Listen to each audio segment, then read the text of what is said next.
All right. Good evening, and welcome to the Planning and Zoning meeting for December the 4th, 2025. I'd like to welcome everyone tonight. Thanks for coming out and joining us. Our first order of business will be our public hearings, and our first public hearing will be the various amendments to Chapter 405, amendments to Appendix A, Section 405.050, and enacting a new Section 405.284, and regarding land use and zoning issues, Amendment -144. Mr. Burks, if you'll bring us up to speed on that, we'll open it up for any comments.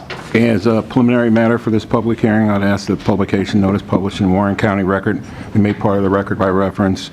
The city comprehensive plan and the city ordinances be made part of the record by reference, and the planning and zoning officer report be made part of the record by reference. I'm going to turn it over to the city attorney he's going to explain the... Okay. Thanks, sir.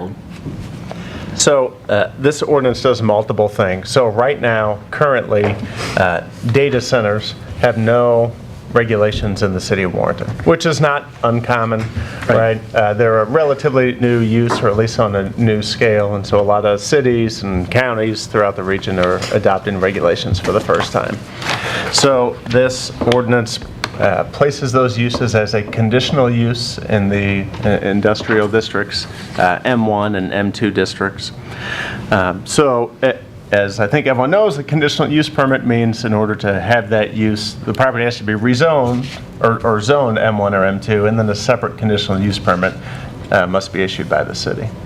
Then some of the concerns with data centers include the fact that some of the large ones have generators on site because they have these rooms and rooms of servers, and so if the electricity goes out, then they have generators to keep everything operating and going on. So when you have generators, you have fuel for those generators. So there's multiple pages of this ordinance that deal with different things relating to fuel storage, monitoring distances between property boundaries and the fuel storage and things like that. The general idea is to mitigate some of the concerns or perceived negative impacts of data centers, and in particular the fuel storage. All right, very good. Thank you. So is it open for a question? Just 1 second. Concerning this comments? Yeah, we're going to open it up right now for anyone that wants to speak on behalf of this public hearing. You'll step to the podium and state your name, sir, for the record, and then you can address the board. Thank you, sir. My name is Tim Carpenter, and I live on Glen Island Lane, and part of that, one part, I've seen the map for the data center, and one portion looks like it butts right up against our lake or the outlet from our lake. So my concern, a couple of concerns. One is you were just talking about a fuel storage. Well, I don't remember seeing that in the map, but I wasn't looking for it specifically. My concern would be the effects on that if there was a leak going into the lake, which is basically butting up against that property. Correct. Okay, and the other is what would be the mitigation for, I understand that there's bright lighting, and are they going to leave the trees in? Or are they going to allow some kind of a mitigation for lighting direction over going to the west of that area? So there would be some of my personal concerns, and some of us in my community, we've discussed those kinds of things, and we were wondering what the mitigation factors would be. Very good. Thank you. Appreciate your time. Anyone else would like to speak at this time on the public hearing? Hearing none, we'll close that public hearing and open up our next public hearing, and that'll be the Image Auto Styling Conditional Use Permit CUD-102. Mr. Burks? Okay, as a preliminary matter for this public hearing, I ask that the publication notice published in the Warren County Record be made part of the record by reference. The city comprehensive plan and the city ordinances be made part of the record by reference, and the planning and zoning officer report be made part of the record by reference. This is the Image Wheels and Tires Conditional Use and Site Plan, CUP 102 and SP 184. The applicant's name is Kevin Reefer.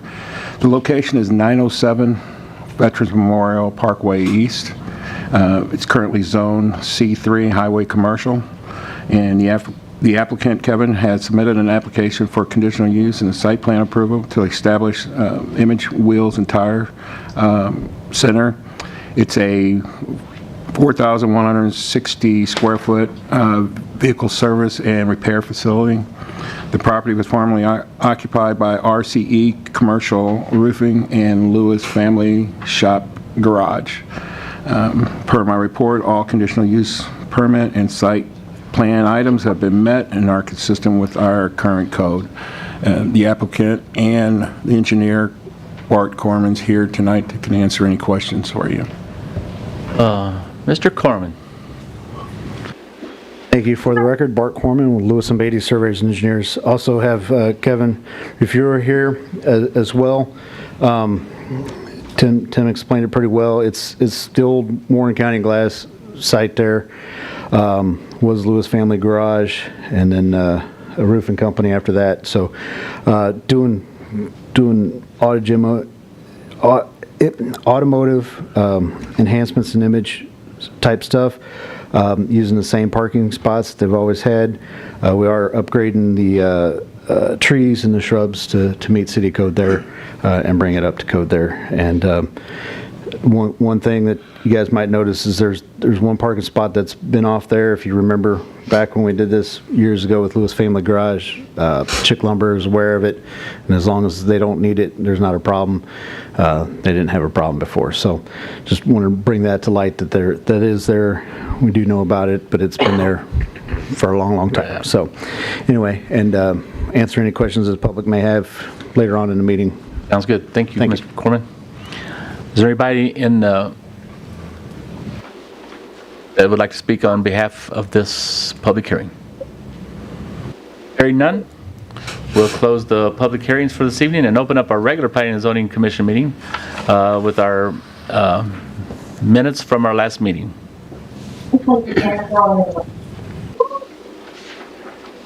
There's no questions. I'll entertain a motion for the minutes from the October the 2nd meeting. Make a motion to approve the minutes from the October 2nd, 2025 meeting. Second that. We have a motion by Mr. Cornell, second by Mr. Cooper, to approve the minutes as submitted. Any other comments or questions? Roll call vote. Mr. Costello? I'll abstain, I was absent. Yes. Mr. Cullum? Yes. Mr. Barton? Yes. Mr. Durbin? Yes. Mr. Cooper? Yes. Mr. Detterman? Yes. Mr. Cornell? Yes? Ms. Jepson? Yes. Mr. Frederick? Yes. Ms. Tibbetts? Yes. Motion passes 9-0 with one abstention. At this time, we'll open up the floor for our public comments, and just a reminder that you have 5 minutes to speak on any topic you choose to do so, and thanks for coming out. So the rule is if you'll step to the podium and state your name for the record, and unless there's somebody else that needs to speak, that's fine. So whoever's ready.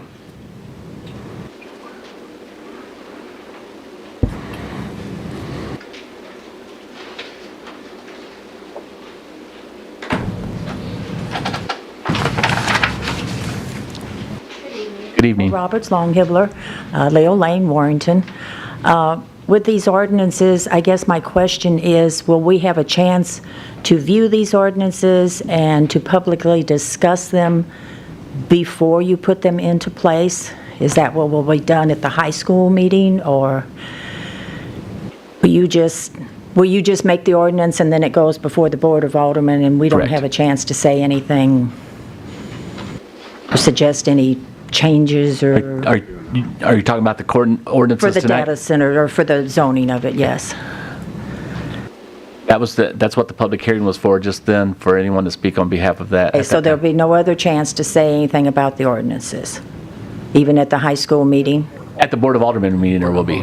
the Board of Aldermen Yes. meeting? Okay, that was my question. Oh, okay. And the proposed changes are on the Website. the website Yeah. under this board's packet. Okay, And you can read them, yeah. okay. Yeah. Thank And you. it's quite lengthy, but you can take time to do that, yeah. Okay, thank you. Thank you.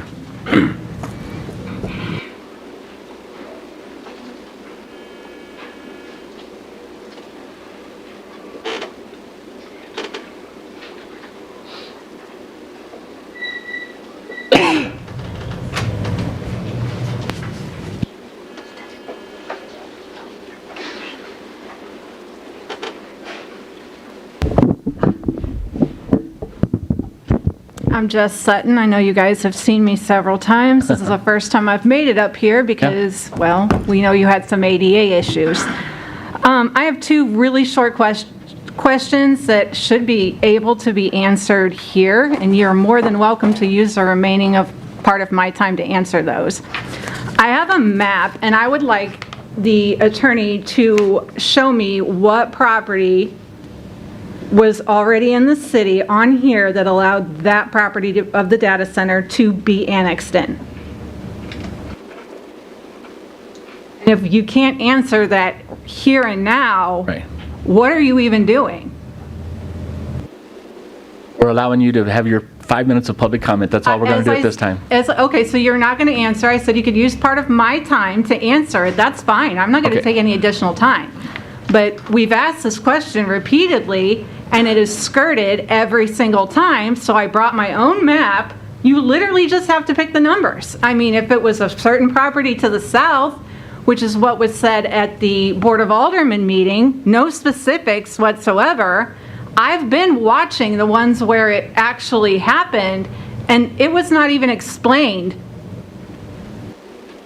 what property. It just said there's some property to the south that allows us to do this. So we are asking, since September, what property allowed you to do that? It's pretty simple. If we get that answer, then maybe we can put something to bed for once. Okay. But you're not prepared to do that here. No problem. So I do know which property it is that you're claiming, and I have a question. So when you look up these two properties, the property that you are, I'm going to assume that you're stating, since you guys don't know, which property it was, that property is the legal description is vacant land. It was annexed for no purpose, except to allow you to annex the data center property in under its proper legal description of land cited for development. That would be a reason to annex it in. Makes sense. Vacant land? Why? Oh, I don't know. I'm sure. On that, do you have a date on that first annexation? My note, Chris, you have my notes. 20, let me see.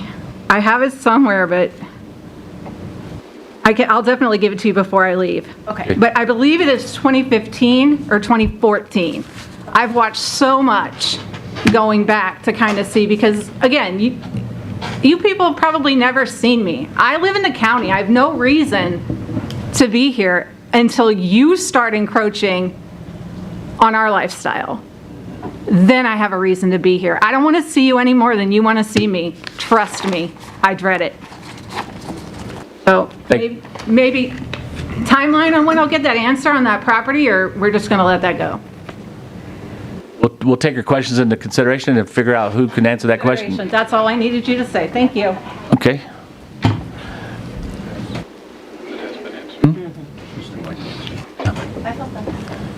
Yeah, to my knowledge, I think it's been answered, but we'll now that we've heard the question, we'll look into that. So, anyone else would like to have a comment at this time? No one else? All right. Hearing no more comments, we'll close our public comments for this evening and open up our first order of business. Will be the various amendments that were mentioned a little bit ago under amendments-144.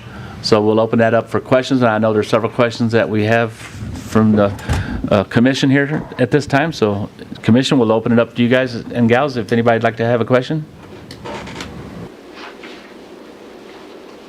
You know I've got some. So it's not really a question, but my first, I guess, statement is on D1, the location of the generator. So it said, in no case shall a standby generator be placed within 25 feet of any property line. I feel like that's not far enough. I would agree. I would like to push that to about 200 feet minimum. Ooh.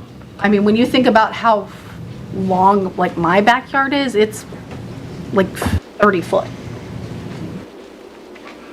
I mean, this is, and I understand that we're putting dampeners on these things and we're having some restrictions, on how loud it can be, and there's further discussion on decibel level, or I would like there to be discussion on decibel levels.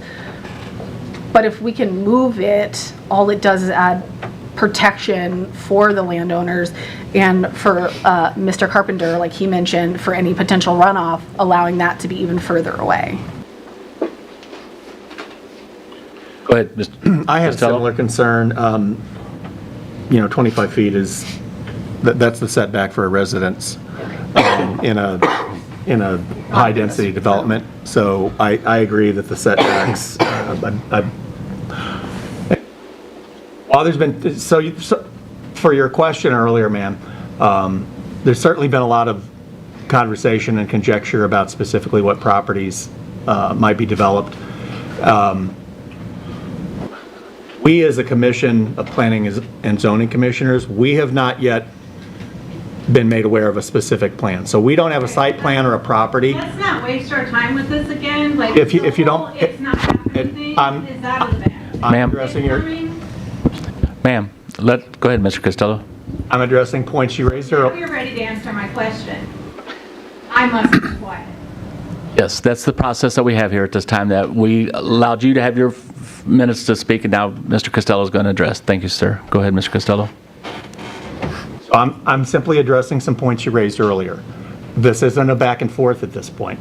But I do have concerns because we don't have a site plan to work from, so we don't know with respect to what facility may ultimately be proposed, exactly what the footprint of the building might be and what the setbacks and the distances to property lines are. But I would definitely agree that 25 feet is, I think, inadequate as a setback from a property line.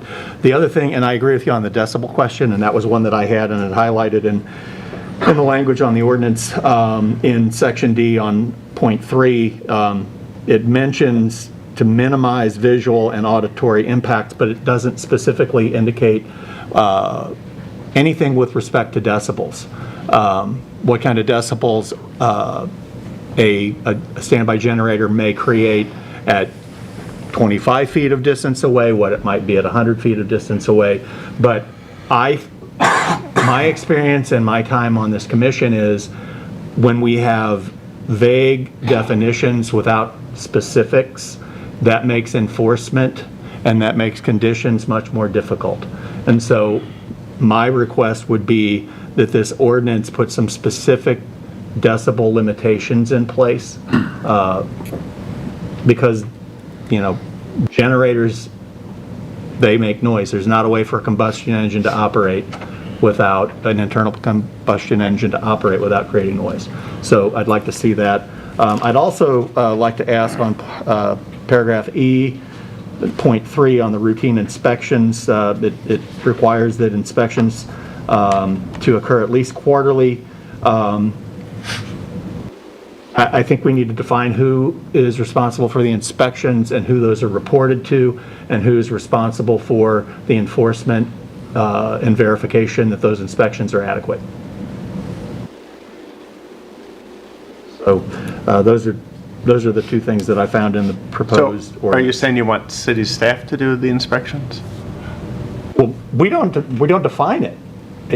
My point is, it doesn't define who does them, who's responsible for them, who monitors them. And I think that the city has some responsibility on a project of this nature to be able to verify that these are actually meaningful. My understanding So- of, Go ahead. as I read that, and maybe I'm not reading it correctly, but my reading of that is the onus is on the property owner to maintain and to do the inspection at least quarterly to ensure that they are in running order. It's no different than they do at the sheriff's office here. That's not on the city, but it was more of a limitation that they're going to do it no more than quarterly. If I'm wrong, And I'm not suggesting that the city necessarily has to be responsible, but the way that want this is clarity. written, it doesn't even indicate whether the city's going to be notified if it's deficient. I got you. So in the intent then in that section E, is that the schedules of the inspections be maintained on site, and so that for the city to be able to view. I don't think the city staff maybe even has the expertise necessarily to do those inspections. I can agree with that. Yeah. But I'm just, we've never had a development of the scope that this apparent development would be in this, not only in this city, not in this county. And there are a lot of details that we as a city probably aren't really qualified to evaluate. So I think that our ordinances need to put some specifics in place on who is responsible for the monitoring, who is responsible for the reporting, who do they report it to. And I just feel like because of the size and the scope and the potential, whatever happens, if this goes forward, whatever it becomes, it's going to be there forever in the community, good or bad. They get the good, they get the bad. If we don't have ordinances that give some direction, then I think we have a hard time after the fact getting that horse back in the barn. So, with the exception of the site plan part of that section, that whole section is about use limitations, I guess, and record keeping for the user. So, if you want, now we have that they may be maintained on site, and we can add stuff that any inspection log is maintained in a particular manner or could be provided to the city. And I think with respect to these, because it sounds like it's going to be self-inspections, which means we're going to trust that anything that's deficient will be notified about.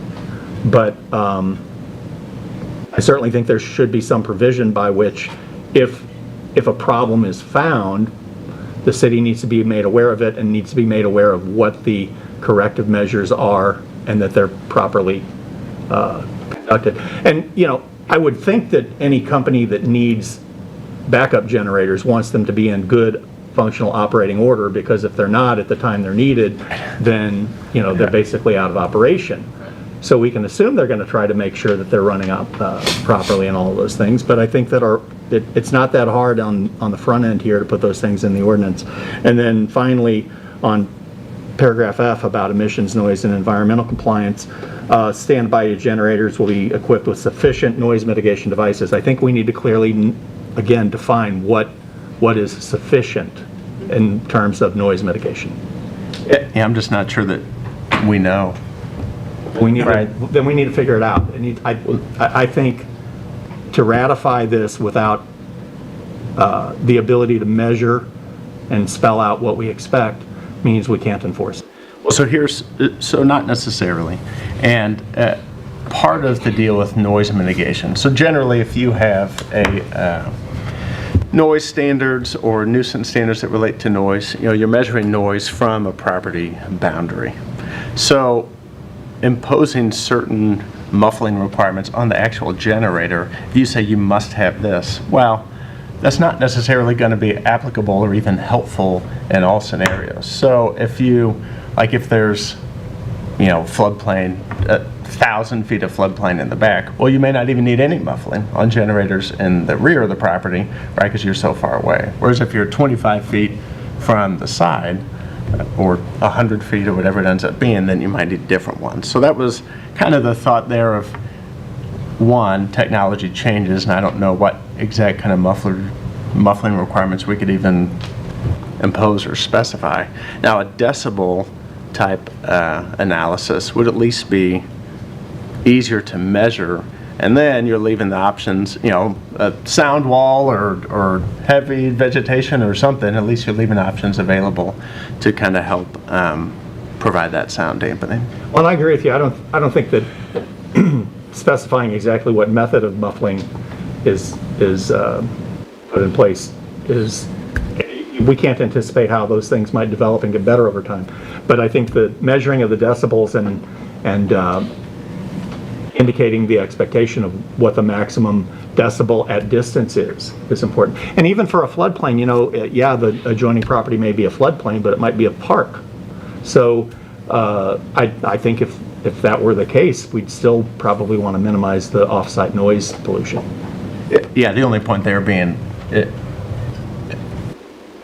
you're imposing a muffling requirement or something specific to a generator, I don't think that helps you evenly across all boundaries, right? So maybe the decibel limit is a better way to go. Right, I'm So in then you agreement could- with you. Okay. I think we're saying that we're trying to define what sufficient means to us. I think we could do that in the D3 if we just define the decibel level. I think that would allow us to have the correct limitation to actually have something enforceable. Yeah, we can add, I would say boundary line decibel levels. Yes. So I'm not gonna, so there've been a couple of points that have been brought up on this. One of them is the setback of 25 feet. The other one is what's too loud. The one thing that I think that is being missed is there is a mitigation factor already built in, and that is this is only for emergency use. That doesn't mean we want an unmuffled 10 generators running necessarily. But we also have to keep in mind that these are provisions, these are only allowed for testing quarterly and for an emergency use, right? A power outage. The 25-foot setback, again, I don't know that 25 feet sounds pretty close. But again, I think it depends on the impact. There are, I think Miss Roberts' house, when I look at the map, she probably has the actual structure and residence that is closest to the property line boundary. But there is a lot of this, even though there is a property line close, the actual, and I'm not discounting the impact on the entire piece of property, but the actual residence on that large piece of property is nowhere close. I think Mr. Bergeron, who has been here a few times, also sits fairly close. So I just think that we should keep that in focus, that these are under emergency conditions. There are provisions on how soon they have to shut off the generators once power is restored. I think it's just important to keep that in mind. Well, one thing I want to point out is that currently in the city, in the industrial districts, there's no rear yard setback requirement at all. So the idea with 25 was, well, at least have something. I think we can go higher. 200 is going to be... 25 isn't Not enough. It's not even this room. Like, if we look at these ceiling tiles. Right, all I'm they're saying is right now, you could maybe have an 2 industrial foot. facility This like room is at least on the boundary maybe line. 32 foot wide at Yeah. maximum. So, but 200 feet, That's, yeah. 200 feet is, you put so much limit, because you're not talking about from here to 200 feet. You're talking about 200 feet, 200 feet, 200 Right. feet, 200 feet. That really, I think that just the same as 25 feet, just the same as 25 feet was a shot in the dark, we don't need to do 200 feet as a shot in the dark either. That 200 feet is only to the generator. It says, in no case shall a standby generator be placed within 25 feet. But the It wouldn't be generator, 20 it but wouldn't the be generator 200 has to be as close as practicable to the structure also. Right, but it wouldn't be 200 on all 4 sides. It would just be 200 on the side with the generator, which noise pollution is one of the largest complaints that our citizens currently have.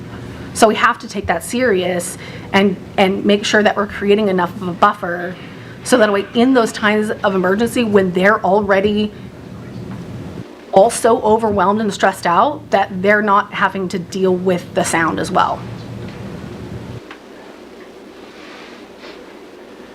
And then beyond that, I actually want to talk about D2, where we just talk about affixing it to a paved or concrete surface. First of all, I would like to know, what is the industry standard? Is just putting it on a concrete block standard for these generators and also for the tanks themselves? Because how do we know, how will we be made aware if a leak occurs? will they be making aware when a leak occurs? How often are they checking this? Yeah, so a lot of, How visible is this generator and the tanks for that maintenance and those inspections?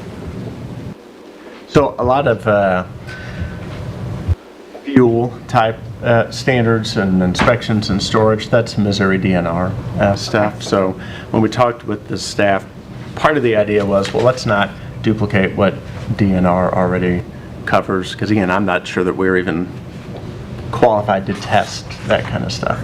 So we do have general language that just all state regulations and standards must be complied with. And then I want to stop you real quick. One thing.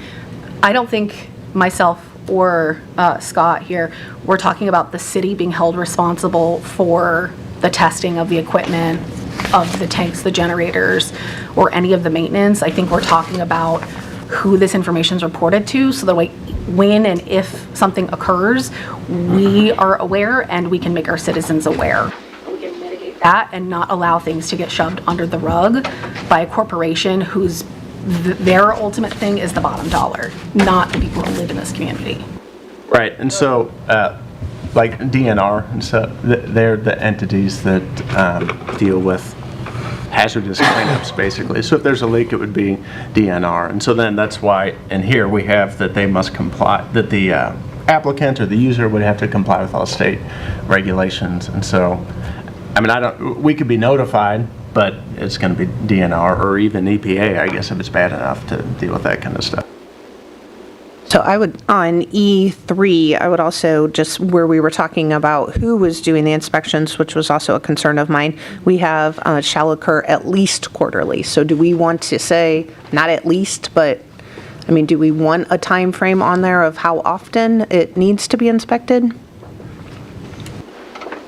Because at least just means to me like they can do it kind of willy-nilly a little bit. Right. And wouldn't that end up being, if we're saying quarterly, it says at least. Their company policy may be monthly. I want to get someone up on the roof, I want to do something to check the generator, and I want to start it. I think that just sets the standard for us. And if the company wants to do it more often, fine, but that's the way that I read it with a quarterly. Okay. Which is why it's important to talk about setbacks and decibel levels. Well, Because and their policy could be monthly. there's also, I was doing some reading here too, they also make sound insulated enclosures for these types of generators too. So when we get to the point of, if we get to this point and this thing comes in, and we get to the site plan and we start doing conditionals, that can be added on there that they have to have some kind of sound insulated barrier to make sure that, and most people, they say that most of these heavy-duty commercial generators typically operate in a range of 70 decibels to 100. Well, a lawnmower at 25 feet is 90. My neighbor, Jeff, cutting across the yard from me, I hear his lawnmower, but it's not a nuisance, and like we're saying, this is just going to be a once in a while type of ordeal too. It's not an everyday sound, I don't think. So, but when we get to that point and have to start making some decisions on this, we can actually put some restrictions on these folks to make sure that they be respectful of the decibel level that they're going to produce by these generators. And I mean, you just said that about the conditioning use. We don't even know. Right. We have no idea. Well, that was the point Scott was trying to make. Yeah, that's one of the questions that they come in and we specifically ask. Well, you've built these before. What is the decibel currently that you have, and what do you use to mitigate the noise pollution?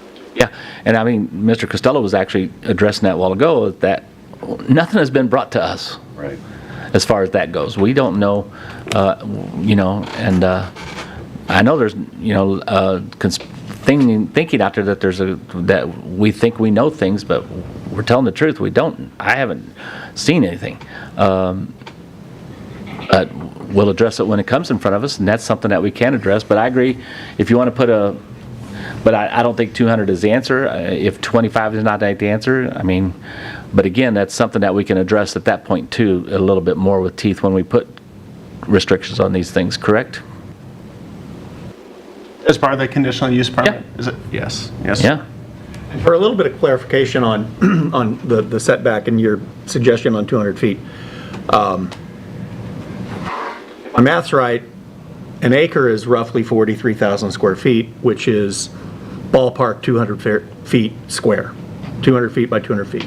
So if we had to have a 200-foot setback, and I'm not suggesting that it isn't ideal if we can, okay? Right. Oh, sure. But to have a 200-foot setback, if you've got a perfectly square property and you're no closer than 200 feet to any property line, you'd have to have 4 square acres, and you'd have to have the generator in the middle of that 4 square acres. So 25 seems too little, 200 may be too much, and to Mr. Weber's point, it is, these are industrial zones. Sometimes these industrial zones, such as this one, may be on the edge of our city limits, but abut residential areas that are outside our city limits, and we still, I think, owe consideration to potential residential occupancies outside the city. So, I do think that measuring the decibels is more important and the physical setback is secondary, but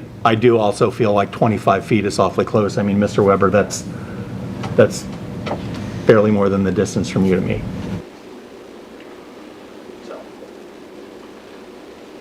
10 feet further than a free throw. What's that? It's 10 foot further than a free throw. Right, there you go, says the basketball coach. There you go. I can't believe we're this far in and I haven't even gotten to ask a question yet. Well, ask a question. So Mr. Cornell, the floor is yours. I've got several, actually. Let's start at the definition. B1, emergency shall mean an unforeseen event or condition that results in complete interruption of primary power supply. I wonder if when we talk about a complete disruption of power supply, and this is going to come up later on restoration also.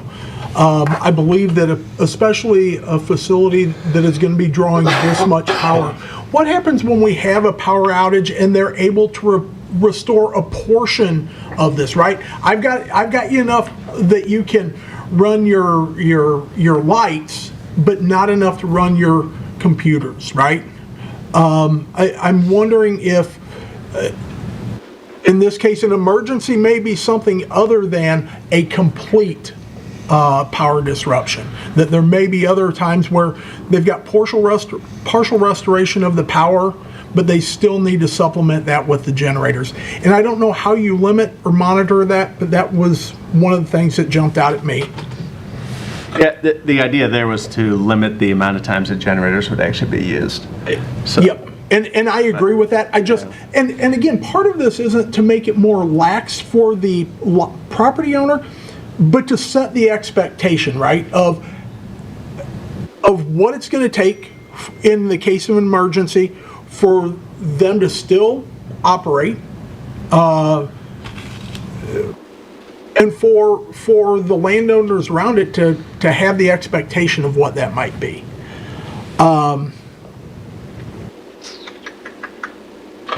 Take the word complete Yeah, out. that was my thought, but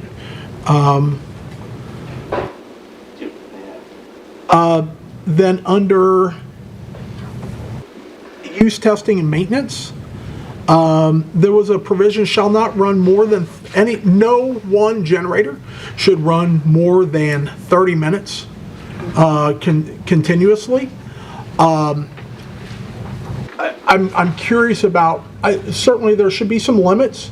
What jumps into my mind is if they actually have an issue, right? They're doing their inspection, they're running this generator, they may need it to run for more than 30 minutes just to diagnose it and repair it. That was one of my thoughts. Would that be considered a testing period, though, if it's doing diagnostic and repairs? Yes. This is under use testing and maintenance. Shall not run more than 30 minutes. Did you say yes? yes, we can change that. Then under the fuel storage, the site plan process demonstrating to the satisfaction of the Board of Aldermen. I think we get back into the, what are those standards, right? We're going to ask them to come in and satisfy us on their fuel storage site plan. I don't know if it's good or bad for us to have that much freedom on that, right? Come in here and show us what is adequate when we're not the... We don't know. We don't know. And then I'll jump in with the next one is fuel delivery and handling. That fuel can be delivered on site Monday through Friday, I think, between 8 to 5. I think that that is reasonable, except in the case of emergency. I could see an emergency that runs through the weekend, and I think what that will do is also limit the storage capacity, right? If we set that in place, they're going to have to make sure they have fuel storage capacity to run at least 72 hours so they could fill it up on Friday and get us through to Monday. I would hope that in the case of an emergency or a power outage, however we define emergency, that Saturday and Sunday could be a fuel delivery. Sorry I threw that all at you kind of at once, but Well, I kind of like to the satisfaction of the Board of Aldermen, because, I mean, even if we don't have, I think as a city, even if we don't have an expert person, we can find an expert that could help us make that decision before we determined whether we were satisfied as a Board of Aldermen. You know what I mean? I trust our Board of Aldermen, they're, to make the decisions that's best for the city, and if they don't think that they are adequately on their own to do it, they could find an expert to do that for them. I think so. fair enough. I think, go ahead, Ms. Tibbetts. Do those go through testing with, or approval through like the EPA or DNR? I was just going to... Go ahead, Mr. Struckoff. Make a comment on the fuel storage and Yeah. the history of the city of Warrenton purchasing a few generators over the past few years. Sure. I don't know what they're planning on, if they're going to have a generator sitting on top of a tank like we have at almost all of our lift stations and our well sites. But those particular generators that sit on top of tanks, there's actually a tank inside the tank, so there's built-in containment into that. So if the inside tank where the fuel is stored all the time leaks, it will leak into the outer tank. Alarm will go off, or an indicator will go off, say, hey, you got a leak in your main tank. So that way you know that inner tank has to be fixed. And that kind of is the question that gentleman brought up too, so. Yeah, so there is built-in containment into those units. Now, is that the type of units they're going to put on site? I don't know. I don't know that. However, if they don't do a tank per generator, they're going to have some kind of bulk tank that feeds each generator, right? That tank as well is going to need containment. So if there is a leak in that tank, there will be a containment area around that tank. It's an EPA, DNR requirement. You go down to our shed, our bulk fuel tank, single wall tank, it's sitting inside containment right now. That is a requirement by DNR, EPA, and I think, don't hold me to this, we looked into a gas tank at one time, but I believe that is actually regulated by the fire department as well. So they would do an inspection on a tank and a containment area. It's no different than tanks that are buried in ground at gas stations today. There's a built-in containment around those tanks. That way it does not leak into the ground. That is very, when they set the tanks at that gas station down there, EPA was on site when they buried that tank. So I assume that would be the case here, since there would be substantial amount of diesel fuel on site. Mr. Detterman, do you have a comment? Well, I say the primary and secondary containment for the tank structure, like I said, is all driven by the UL listings, the National Fire Protection Association standards, for their construction. So And they'll have to meet that. Yes. Okay. Yeah, and those are all things that are adopted, are codified by the Department of Natural Resources too. So. Very good. So I just want to make a point Yes, sir, on that, Mr. and the Struckoff. historical I'm sorry. knowledge of our generators that we bought in the past here. Yep. We have one on order right now, and it's going to be the same way. It's going to sit on top of a diesel fuel tank, and it's going to have its own containment built around it. So. Oh, thank you. I really appreciate that. Mr. Cornell, you got one more question? I'm done. Can I ask a clarifying question? Yes, sir. I'm thinking more about the setbacks. Thank you, Mr. Weber. Is the setback, are we just wanting it from residential property? or others? Because I mean, as I said earlier, frequently in industrial properties, you don't have a lot of setbacks unless you're adjacent to a residential. Right. So is that maybe more than concern, or is it a general setback? I'm think just asking. To me, it's to residential. Okay. Or two separate ones?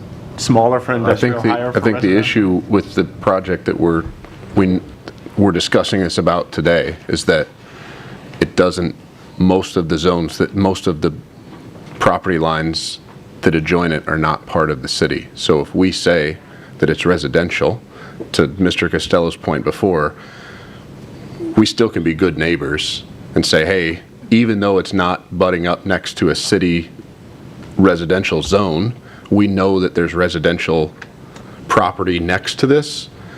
We're in a position where we can say that this setback is just, because this is now, we're only speaking about data centers here. We're not talking about all industrial areas. We can be, I think we can be, we're talking about the conditional use for this particular definition of data centers, technical. We can just say from residential use? I mean, we wouldn't necessarily say. Yeah, the trouble is that how do we know what, I mean, I guess we could, yeah, that's my question. But if we end up having that. Right. Just go off the county map. Yeah, we'd be able to determine. I was going to say residential's going to change. Yeah. It can change 5 years from now, and they just spent how many thousands of dollars putting a generator in, and somebody moves in, buys. They would be grandfathered. Yeah, that's right. She's right. Okay. Yeah. I would ask, Mr. Costello? we've talked about this generator question and the setbacks and the noise levels and all of that, kind of specifically anticipating that it's really applicable in the event that a large-scale data center development goes in. But am I correct in assuming that the specific written code here for large-scale generators, 4 or more, is for any and all industrial and commercial locations, not just specifically to data centers? So, in other words, we've got other industrial zones here in town. Would these same stipulations apply to any other industrial zone and/or any other commercial zone where large-scale generator installations might be needed? Yes. As right now, so we can change that, but yes, that's right now. And so, that, the reason I ask, and Mr. Frederick, you speaking on that brings it to mind.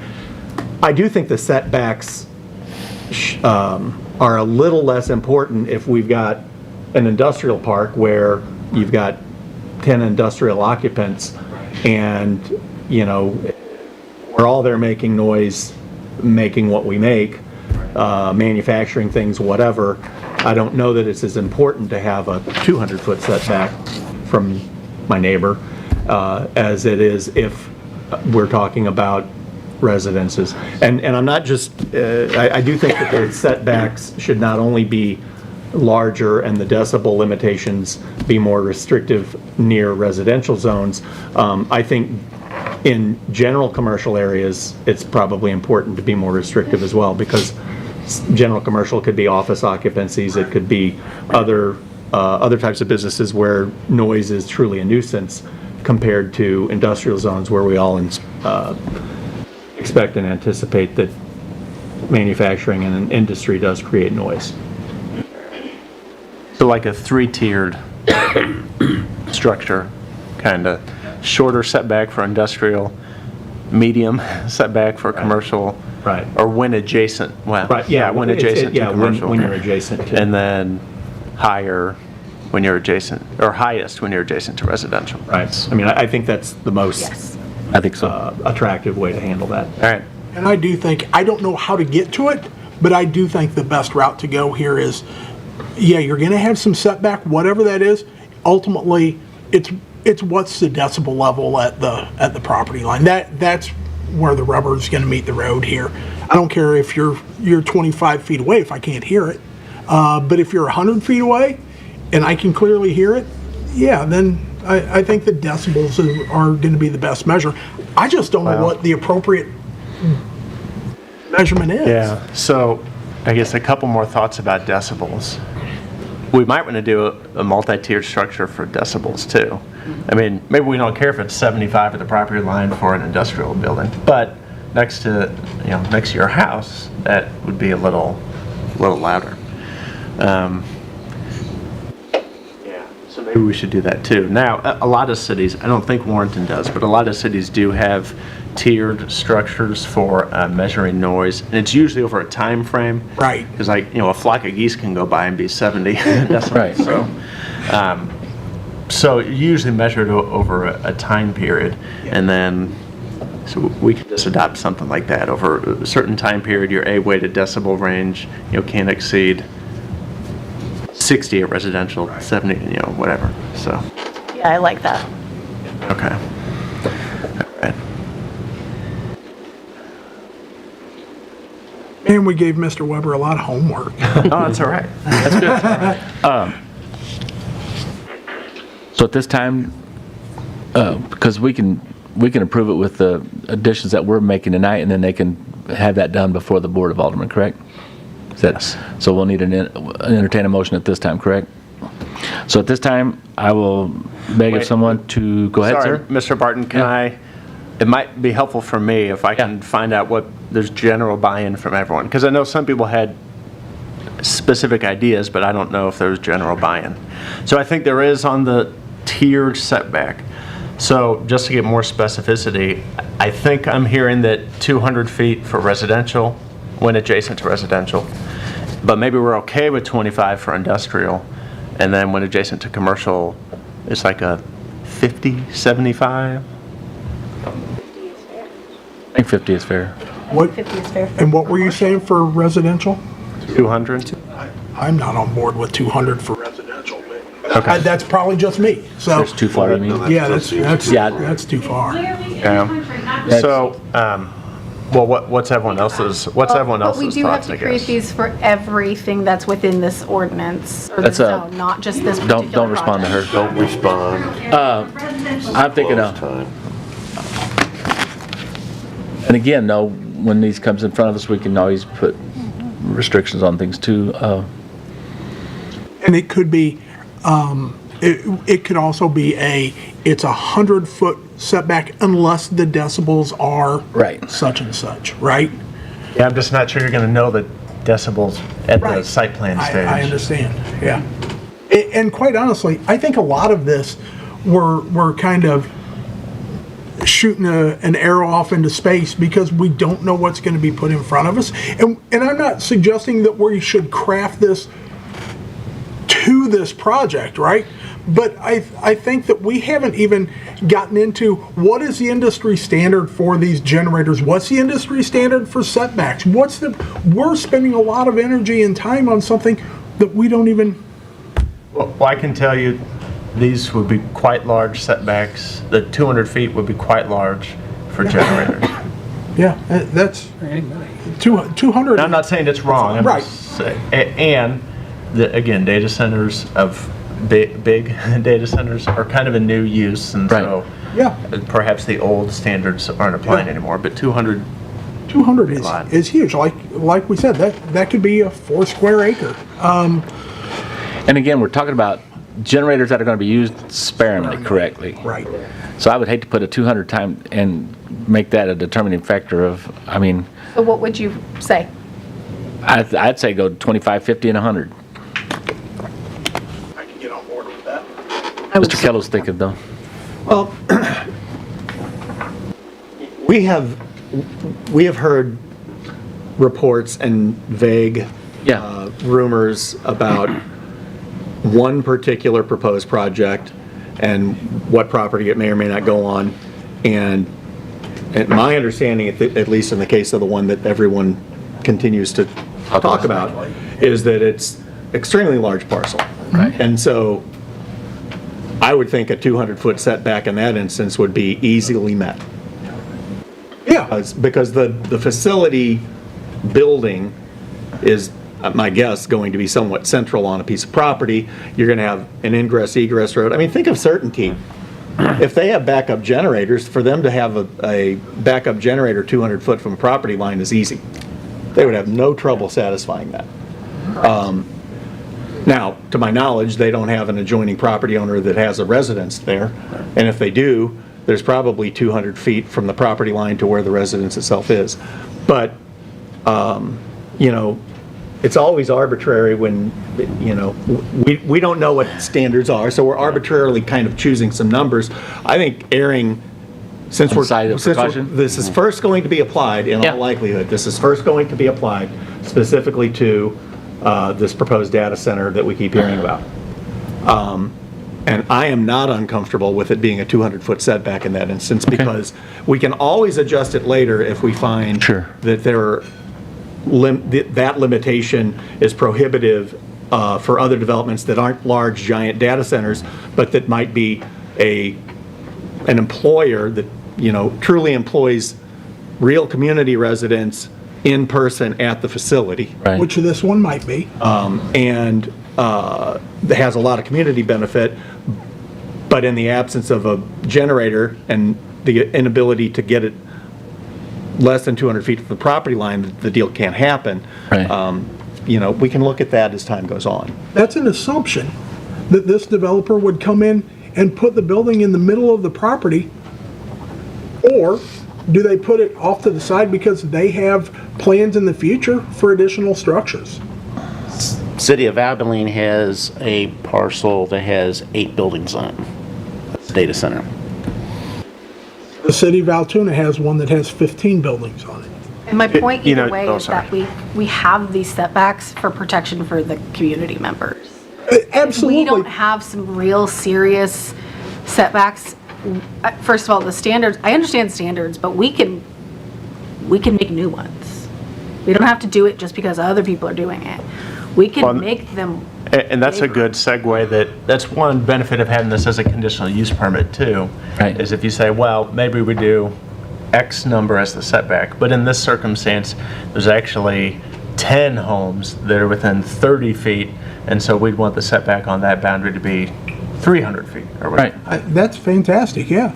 And that's what I'm saying. I want a starting point. I want a real serious starting point. And that's what I said. No matter what our starting point is, you don't want it to be so restrictive that it keeps someone from coming, which has happened in the past. But at the same time, with the CUP things, conditional use permits, we're going to be able to set that at the time of the restrictions that we can put anyway, correct? Are You we? could set it higher, you couldn't set it lower. Right, yeah. So if we set it at 200, we can't then say, oh, wait a second, you're going to have these very quiet generators that aren't going to create the decibels that were anticipated, so we can do 100 foot. Well, sorry, the minimum is 200. You can't go below. Right. Correct. And that's what that was And my that's what I'm point. saying. Set it reasonable, but 200 feet is just not reasonable. But in the instance where all of a sudden there is a circumstance where 200 foot is not enough or reasonable, hey, we could say, hey, you know what? Because of the way this property lays and because of what's surrounding it, we want 300 foot on that property line. We have the power to do that. But if we set it at 200, we can't go back to 100. So then why are we having a discussion of a 3-tier, 4-tier with all this? Why not just leave it as 25? And adjust it And up. we're actually voting on making this conditional use for this specific use. Because 25 isn't restrictive enough as a starting place. But we have the ability to be more restrictive. We're going to have to But I do a don't want to conditional rely use on for each conditional one. use because that relies on the opinions of people that may not be us in the future to make good decisions for this community. Just like the people before us trusted that we would make the decision correctly after them, it's no different. We're trusting the body to make the decision, and if you set it at a distance, we can always Make it more restrictive. make it more restrictive. But under that logic, another board can come in and rescind all of these, right? The Board of Aldermen could be like, let's get rid of these restrictions. This board decided we wanted to put this as a conditional use, and now we're trying to handcuff the conditional use. I concur. I can't support 25 feet. It's too little. It's too close. What? Okay. And also, what if it's on, if we're setting these standards, and what if it's on something that's not a conditional use, if we're just going under like industrial type standards, and then they don't have to apply to, Yeah, for a because conditional use? this won't always be in an industrial application where a conditional use necessarily is required. We could be talking about on-site power generators, emergency generators, on a permitted use where there isn't a conditional use provision to actually put those restrictions in place. And I cannot support 25 feet. I don't think that's enough. Can we support the 25, 50, 100 tier? I can. I mean, I'm certainly more comfortable with that, and then let the Board of Aldermen maybe work further. What, out of curiosity, because I don't have it in front of me, what is the minimum size of a parcel to be industrial? I don't think, do we even have? I don't think. Is there nothing? So then what would happen in a 200-foot scenario, to your point, Mr. Costello, is if a smaller industrial parcel were to be developed and they needed a generator and it were a 3-acre plot, they wouldn't be able to be there, even if it was a small, quiet generator. They wouldn't be able to go there because it's so restrictive that you would need 4 acres, and that would have to sit dead center. I don't You know what I think, mean? I don't think we have any industrial zones in this community now that are that small. Right. We also, you can't zone any parcel less than 2 acres to a zone that isn't consistent with, it doesn't abut to another property of the same zone, because that's spot zoning. So, I understand the technical point you're making, but I think the Practical. reality is it's probably not possible to have an industrial property that small. So it sounds. Unless it's in an industrial park among many industrials. Mr. Cullum? So it sounds like consensus from what I've heard, the 25, 50, and 100 tiered that was presented would be a majority if we were voting right now. I do want everybody, when we're thinking about this, to think of that visual that Mr. Costello said. You're standing in the middle of a field and you've got to have 4 acres because you're putting it 200 feet out that way. Yeah. I just don't think that's feasible for something besides we're thinking about only data center.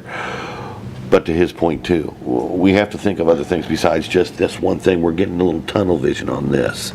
So I think we should probably go with the 25, 50, and 100. It did sound like verbally that we're going to have a majority that would approve that. Sounds like you're on a path to motion there. All right, so that's, Okay, go ahead, Mr. that's item number 1. 27. All right, Some of these will be easier. Remove complete from emergency. I would like to, yes. Yes. Seeing lots of head nods, okay. Allow fuel deliveries off hours if there's an emergency. In the case of emergency. In the case, Yeah. right. Under the, Now, emergency isn't going to be complete anymore. right, but still, under yeah. the Okay. definition of emergency. Fuel storage capacity, there must be on-site fuel storage capacity for at least 72 hours.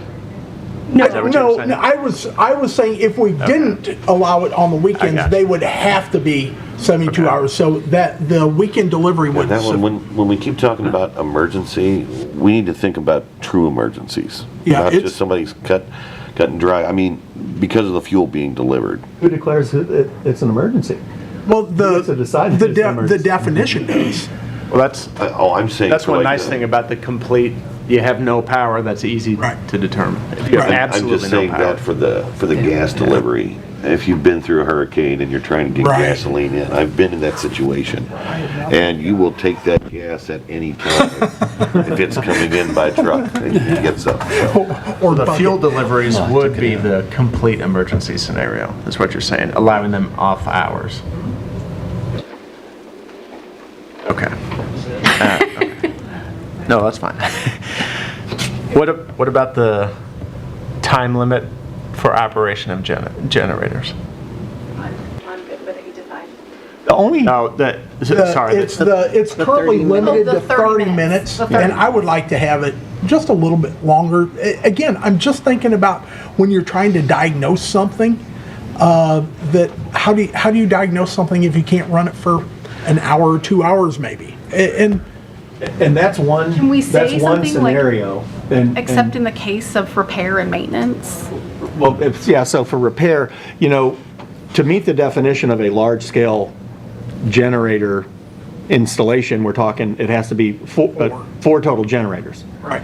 I have no idea what a facility of the type that we may be considering in the future, if it's going to be 4 generators or 40 generators.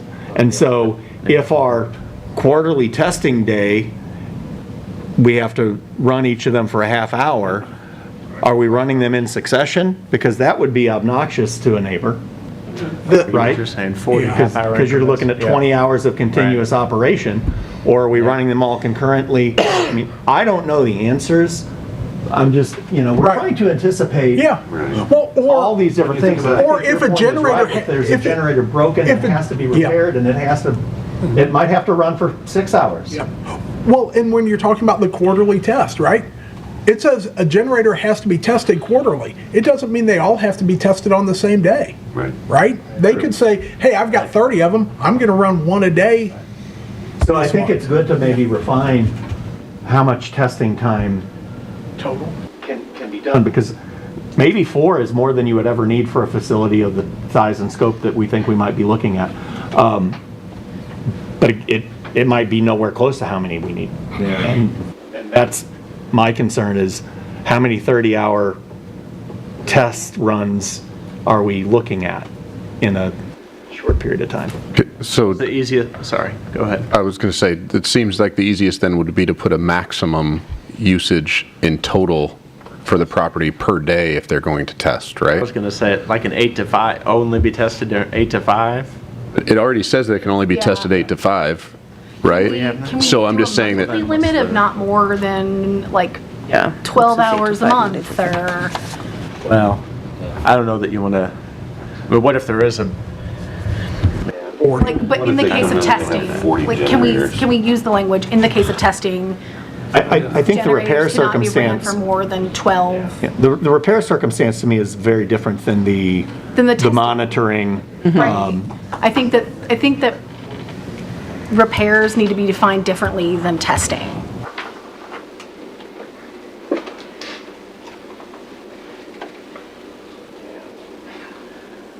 John made a good point. Oh, There's no practical. Mr. Truckoff. job. There's going to be a difficult, practical way of enforcing that. Yes. No one's going to be standing out there with a, Yeah. Yeah, it's complaint driven like everything else. Yeah. right, so, but even then, That's when it becomes There you go. enforceable, right? Is when it becomes an issue and you they, got to be able to prove that they were testing And, during that time frame. generator at that time was longer than it should. right, and a lot of this is going to be restricted due to the decibels. We're hoping that it's not going to be that loud anyway. It's not, Should we rely more on the decibels than the Yes. time limits? I think we're worried about things that are, we don't know what we don't know, and we're worried about things that are probably not going to happen, hopefully, so. All right. Okay. Then, clarification or additional inspection logs, I guess, for lack of a better term. Yeah. Or something else I heard, right? Yeah. Okay.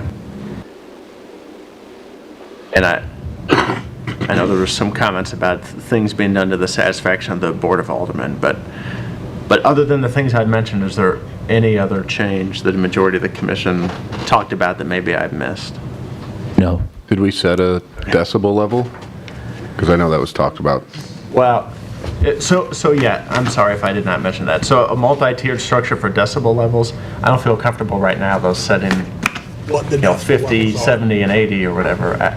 We'd have to look at that. Yeah. And did I miss not to bring up setbacks one more time, but on G1 for the fuel storage facilities, talking about how far are we doing that in a tiered situation too? Oh, the fuel storage, good point. The fuel storage facility itself and not just the generator. So yeah, is that going to be on the same? Same, yeah. Yeah. Good catch. All right. Now we'll entertain a motion. I'm not making that one. I have it all written down. All right. Motion to approve with the With recommended the recommendations, that's what I'm saying, yeah. I'd make a motion to approve the Just various amendments. various amendments to Chapter 405, amendments to Appendix A, under ADM-144, as discussed with the recommendations. Second. Motion by Mr. Cornell, seconded by Mr. Cullum, to approve the various amendments to Chapter 405 under Amendment -144 with the recommendations presented by the Board of Commission to send to the Board of Aldermen for their approval. Any other questions or comments? To Yeah, go ahead. validate, this will end up going to the Board of Aldermen with these changes for their review? Correct. Okay. I'll allow your question, sir. That's fine if you want to. There are some other data centers that have been built and constructed around us, right? Have we gone to the cities and the counties in those areas to Yes. find out what their restrictions, limitations are against those data centers? I mean, maybe you've already considered that, but just a suggestion. Yes, thank you. Oh, I knew that. I already knew that, yeah. I think that's Roll call vote. So we have a amendment on the floor by Mr. Cornell, second by Mr. Cullum. Roll call vote? Mr. Cullum? Yes. Mr. Barton? Yes? Mr. Durbin? Yes. Mr. Cooper? Yes. Mr. Diedemann? Yes. Mr. Cornell? Yes. Ms. Jepson? Yes. Mr. Frederick? Yes. Ms. Tibbetts? Yes. Mr. Costello? Yes. Motion passes 10-0, and that'll come in front of the Board of Aldermen on December 16th. December the 16th. So December the 16th, to anyone that's interested. Okay. Next, we will have the Image Auto Styling Conditional Use Permit, -102. Mr. Corbin, you want to step forward again, sir? I'm sure we'll have some questions. You want to go ahead and start it? Thank you. Thank you. Like I said in the public hearing, the existing building there, existing parking, we're adding the trees and the shrubs, the landscaping to bring that up to code.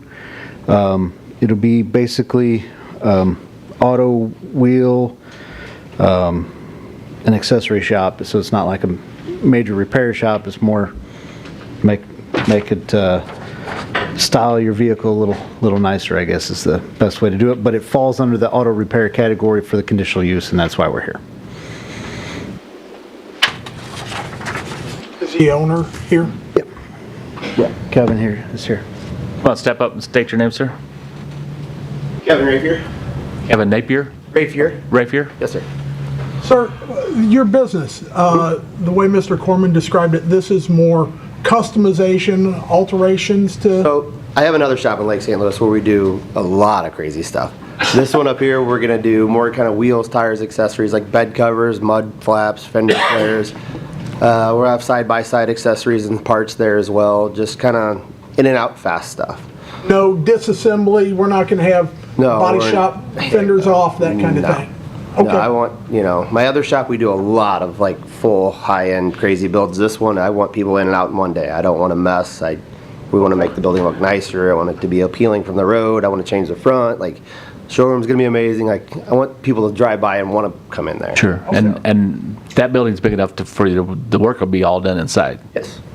Okay. Not a lot of overnight on-site storage? I don't want anything overnight. Okay. Overnight doesn't make any money. Okay. I think Mr. Cornell's question is not, are you going to be open during the night, but No. are you going to have vehicles parked out front? Right. I like to have everything, like, we'll have a crazy security system, but I'm the guy, I want everything inside at night. So if there are cars left over inside, they're protected inside. I don't like leaving things outside.